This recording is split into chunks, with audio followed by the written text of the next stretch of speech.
Hello everyone, I thought I'd do a quick video for the Warriors Abyss Update 4. Now, I was actually kind of burnt out on this game before this update just because there's just so much RNG and stat bloat. I kind of got tired of it. Now I could basically say I did 2 runs just now. All that stuff has been fixed.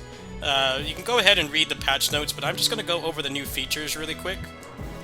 So the first thing here is Transcendence. Transcendence is basically permanent meta progression for every officer in the game, meaning you actually have a way to get stronger now, and also there's, by proxy, a lot more meta currency sinks in this game, whereas before there were too little. So it takes 60,000 embers to transcend. Like you see right here, if I cancel it, he gets less speed and vigor emblem buffs, but if I put it on, you can see that both his primary trait and his unique weapon trait get upgraded, and then also the Dragon Ninja does. You also get 50% attack, which is pretty nuts. So you can do this for every character in the game. It's going to make a lot of characters stronger. Also, they added like more elements as well, or more attributes to every buff that you could get, like vigor and speed. I think got some extra ones. So a lot of things are more viable than they were before. In terms of what else they added this void right here. The void mode is basically the inverse of the depths of torment, whereas you don't get nerfed, but you're on a strict time limit, so it can actually be harder to get better books in here just because the time limit seems pretty strict. You actually can get new heroes, you actually can level up in here, so you're not a static build like you are in the depths of torment, but I actually found it harder to get farther in here. I think you need to come in here with a specific build because I only got to like the 15th floor, whereas with the Depths of Torment I got all the way down to like 70 or something. But it's nice. I didn't really like the Depths of Torment that much, mostly because it just felt like there were only a couple builds that were viable, and then the game could just screw you over with RNG by making you choose a choice that completely guts what little of your build is left. So there is still a reason to play this mode, whether you like it or not, because it's easier to get farther in here. But this one is actually pretty fun too.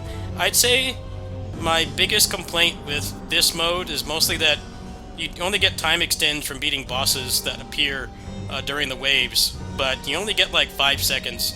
And even if you've got a really cracked out build, there's no way that 5 seconds is really going to do anything. So I think this mode is halfway there to being something you might actually want to play, mostly because the time extends are way too small. I think it should be like at least 10 to 20 seconds. It doesn't really feel like the beating the bosses is very impactful, unfortunately. You do get more of the spirit essence for beating them, but the time extension's just way too low. They also added Training Hall. Now, Training Hall, if you play the other roguelikes, some roguelikes will have like preset seeds that you can go through just for fun. In this game you actually get like major upgrades. The first completion reward here. These books, from what I can tell, are unique. So like this one here for speed, you get some generic stuff, but you also get a max cumulative level.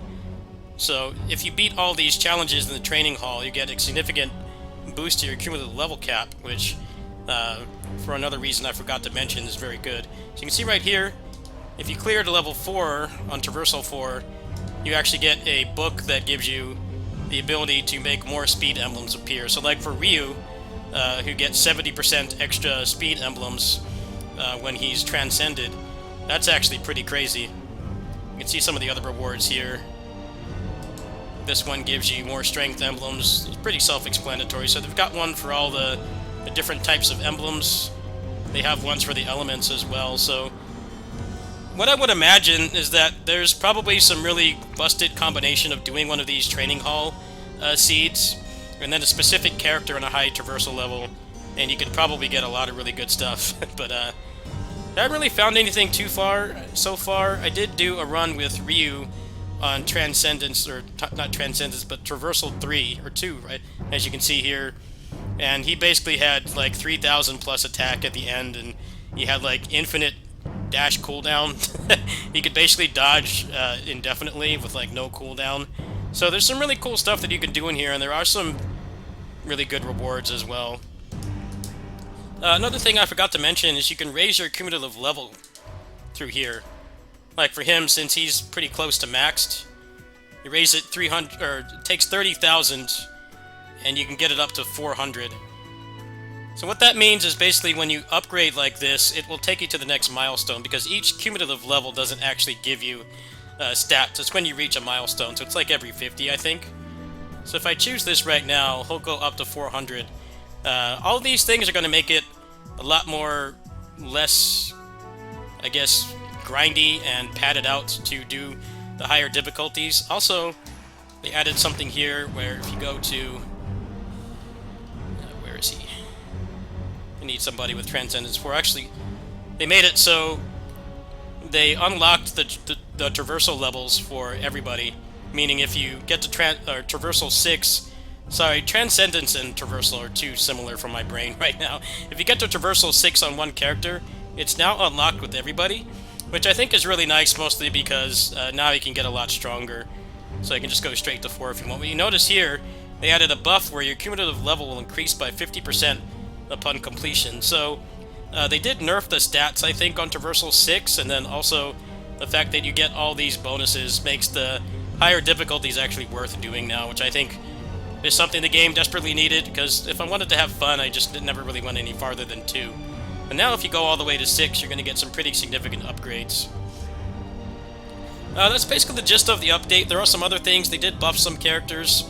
They buffed a lot of the underperforming characters. They made it so at the end of the Lubu or Tadakatsu fight, they added a store. So you can actually spend all your tiers now, which I think is one of the best changes, because it felt like getting a store was too RNG dependent, and then a lot of times you'd end up with a lot of money and no way to spend it. So now, if you hold out to the end of a run, you will get a shop guaranteed right before Goma. Now, I think the next thing they should do is make it so that you can use Karma Embers to refresh the shop, just in case you have a lot. But I'd say this update is a huge, like, monumental step in the right direction. They added so much good stuff to this, and unfortunately, recording this game is still difficult because of, you know, just how high the file size is. But I'll be doing videos of these new changes probably throughout the rest of the weekend, so if you're interested, go ahead and hop back on the game. They did add 4 new characters as well. They added a bunch of Ninja Gaiden characters, and Ryu in particular is pretty busted. They also added, right here, they added more rerolls, which I think is nice, so you can get your build going a lot quicker. But now basically Karma Embers will never become useless. There are so many uses for them now. I play a metric ass ton of roguelikes, and I can't really tell you how many have like a permanent, like, relevant, you know, meta currency sink. So now this game has that, and I think that's really great. Definitely hop back in if you're bored right now. I'd say between this and Entropy Effect, action roguelikes are in a pretty good spot right now. We don't know if this is the last update. I'm going to assume that it is because of just how much they cooked hard with this. But if they do update it more, hopefully we'll get more characters, maybe more content as well. But I'd say the game is so much better than the last update, where they kind of just amplified the problems with this game, which was getting screwed over by RNG, and then like not really having a you know, good reason to actually go through the higher difficulties. And now going through the difficulties gives you so many buffs, and you're getting more meta currency. You can buff your favorite characters. You can make them a lot more viable now.